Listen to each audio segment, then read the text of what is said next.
I'm Kevin Pourier. We have our home and studio right on the land that my great-grandfather lived on. My great-great-great-grandpa was a French interpreter, Big Bat Pourier, so Pourier.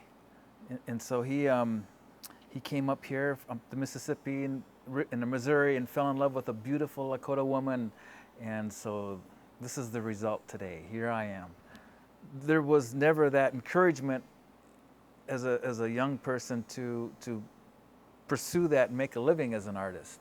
It was like you had to have a hard working job. In about 1990, I had seen some friends of mine who were doing carvings and tattoos, and they were really working hard making art, and I was working in a factory. I don't know how you become an artist, but I just started making things. My friend was carving elk antler, and he said, well, you can do this and you can do my designs for a while. He said, but eventually do something different because this is what I'm doing. And so I always remembered he said that. I'd got some buffalo horn and I tried a piece of this and I carved an eagle feather. And it made me really think different because it was black compared to the white antler. And all of a sudden in my mind I had to think like a negative in a photograph, to where I had to change my colors around what I was going to inlay with. I finished the piece and it shined like black glass. It was amazing on how it shined. Just to try the next thing, to see how far I could push myself every time. And that's what I'm still doing today. What can I use for my next showpiece? Because every piece you make you think is your best thing you've ever done. You go to a show and you show it, and then you come back home and you think, okay, what's next? We start working on these new things, and then that may not be the piece that's going to be my next big piece, but then it brings out more ideas to where I'll try a different technique, and that'll be what works. There's some techniques that I developed too that no one else does, even with the elk antler, and someday I'm going to show somebody how these few secrets. Started carving with the elk antler before I met my wife Valerie, and then I worked in a factory for about 2 or 3 years more, and then I would kind of carve part-time. We were making pretty all right living. It was week to week. It wasn't great. We were living week to week on our paychecks. And we went to an art show and I made $2,500 selling earrings. And boy, that was real exciting for us because we never had that kind of money before. And then we did 3 shows that year in the Northern Plains here, one in Bismarck, one at Sioux Falls, Northern Plains Tribal Arts, and the Black Hills Powwow. I look back now and it was just the scariest thing. I would probably never do it today, but I quit my factory job and we moved down here to my dad's ranch. We thought $2,500 times 3 is $7,500. We thought we could live on that a year, and it was really tough. And I don't know of too many wives that probably would have took that risk to live on $7,500 a year. And we've had years to where it wasn't even probably that much money, but we hung in there and we stuck it out and we followed our dream. And that's Lakotas always lived according to their dreams. I think that's why it's paid off and been successful for us. These buffalo horn spoons that I do, they're real historical. They've been around for centuries. And when I started making these, I had seen a photograph of a buffalo horn spoon, and I needed some money to go to an art show once. So I went to the tribal council and they said, well, what do you make? And I showed them, I had about 6 buffalo horn spoons that I laid out for them, and they said, well, what are they? And I said, well, they're buffalo horn spoons. These are what our ancestors made. And they didn't know. I had to educate them on what these historic pieces were. So it was bringing back an art form that was lost. And today there's a few artists that do the real traditional ones with beadwork and the horsehair, but nothing contemporary like I do. It kind of makes me feel good that I was part of bringing something back or preserving something from our culture. One of the pieces I did too was a political statement that I did. It was Mount Rushmore inlaid with mother of pearl and was broken in two by a herd of buffalo running down the center of it. And it was my comment on the taking of the Black Hills, and the broken treaty. We took it on one of our trips to the East Coast. We were on a fellowship to research buffalo horn, inlaid buffalo horn things. And the Smithsonian people saw it, and they were so impressed with the statements, the contemporary views, instead of the old things over and over and over, that they purchased it for their permanent collection. Bringing things back and getting recognized for being a contemporary person, not someone from the 1800s, and changing people's opinions just by looking at my work, creating dialogue, promoting healing by my political statements. It's fun. I get to educate people. We talk about things, and hopefully we come to understand each other's views, which is art, what I think art is supposed to do. So I'm going to continue to be kind of controversial on my pieces. This is just dragonflies. It's with the techniques that I've developed. But it's kind of a political statement too. It's called "Make Love, Not War," and these dragonflies right here are making love. My views about the world situation of all the wars and things. So it's always a struggle to mix in how far you want to go with the knee-jerk reaction, and the butterfly. The symbolism of the butterfly alone is so powerful. There's a real famous photograph of Sitting Bull with a monarch butterfly wing in his hat. And this horn spoon is going to be covered with monarch butterflies.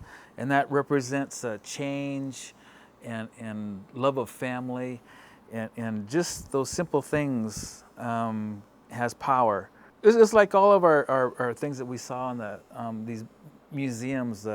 They were made with love. They represented things in our lives, love of our family and love of our lifeways. And so I stick with that, the butterflies, the dragonflies, the buffalo horn spoon. The buffalo horn alone is where the buffalo spirit lives. And so just the material alone carries on that message of that connection to our lifeways and our spiritual ways and the beauty of everything. Yeah, the End of the Trail. This piece here is End of the Trail Revisited.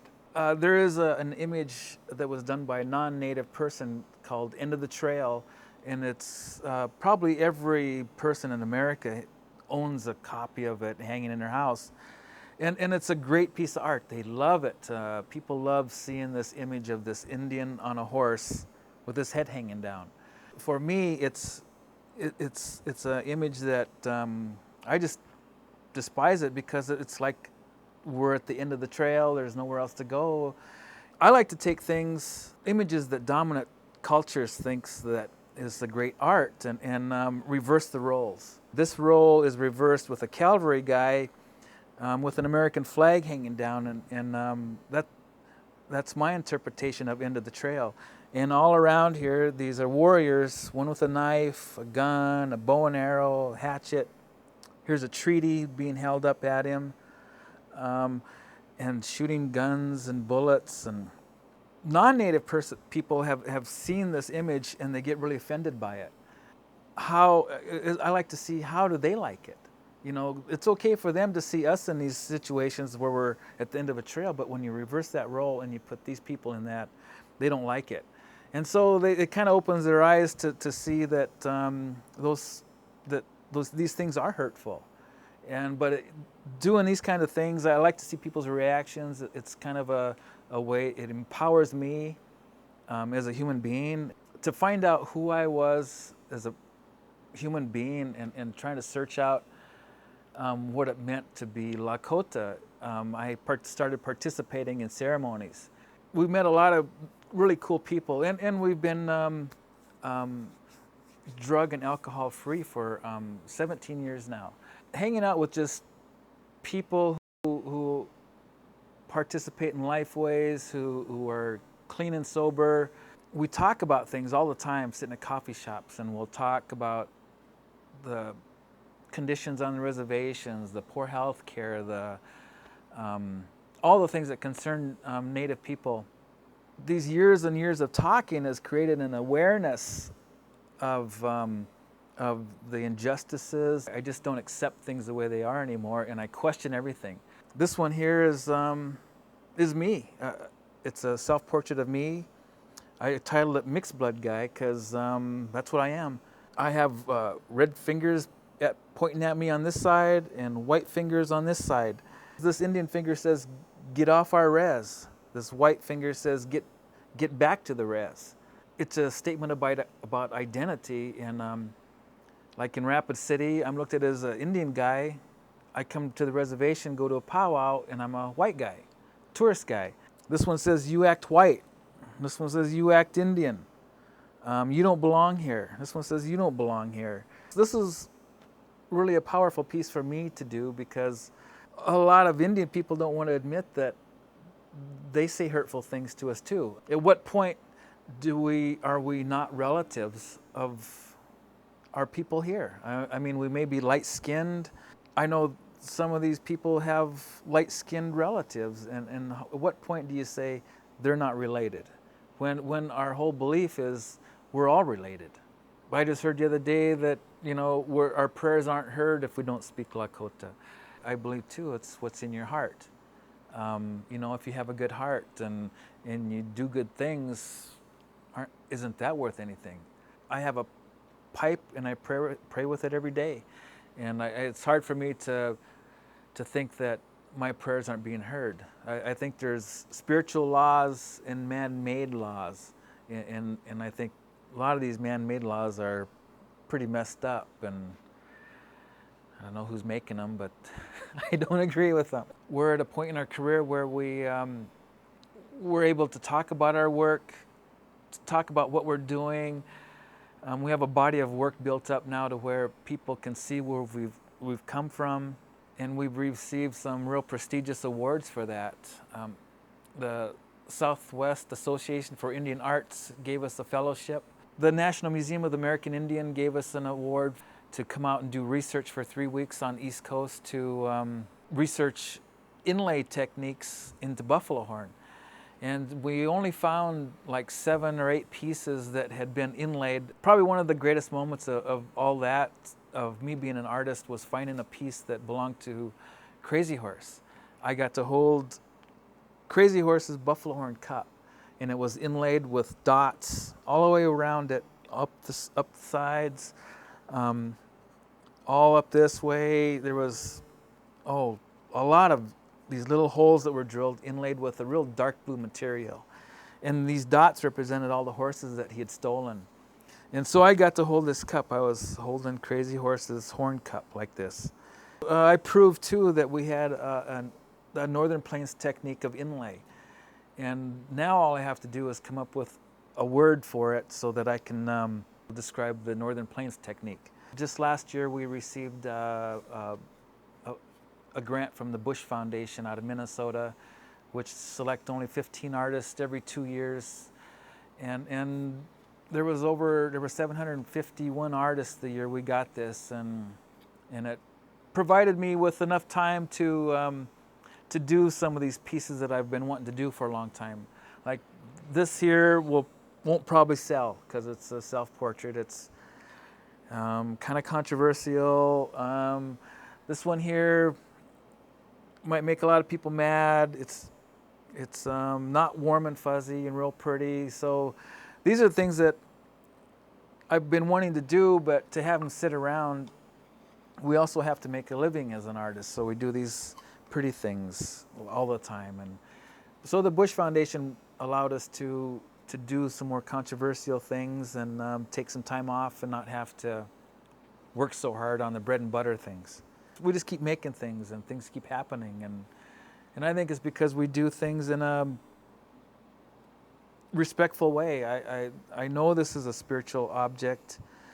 This buffalo spirit lives in the horn cap, and I treat it with respect, and I have a relationship with this, and so I think that maybe doing things in a good way comes back to us, I hope. We wanted to move to Santa Fe because this is where the action was. This is where the art collectors are there, the art venues, the markets are only like a day drive away. On the reservation, there's maybe 3 people that actually leave the reservation and go around the country and sell art. And so we're really isolated. I've seen a lot of crazy things, like in Santa Fe with our sweat lodges and the crazy New Agers and the way they try to steal Lakota ways, and they just change it into crazy things. When I come home, as soon as I hit the South Dakota line, I feel like I'm at home and I'm safe again, because I can go to sweat lodges here and I know that this is the way things are done, and it reconnects me with who I am, and this is our homeland. Santa Fe Indian Market, the Herd Museum, and we can still go to the shows and live it up for a week or two and have fun and see all our friends. But to come home here and have this connection is real important. This whole journey, I think the important thing has been the people that we've met. Being clean and sober, that's the way we want to live, and these are some of the people who are the most controversial, the ones who care most about life ways. You got to be clean and sober. You got to have a connection to those ways. You can't just Sundance 4 days and then go out and party and drink for the other 350 days. It's a way of life, and I think those people that we hang around with is so powerful. Feeling so proud to be Native. I guess I'm so glad to be part of that world. And I just couldn't imagine working with such a spiritual thing, trying to be controversial. It would be so hypocritical, I think, to and then go party and drink and treat people bad and not walk my talk. And so that's, I think, what's real important for me is the people that we've met. If I wouldn't have ever kept doing what I've been doing or stepped out there and gotten some sort of recognition, I wouldn't be being filmed today. So I've gotten to have a voice today through my art and make some pretty things in the process and meet some cool people.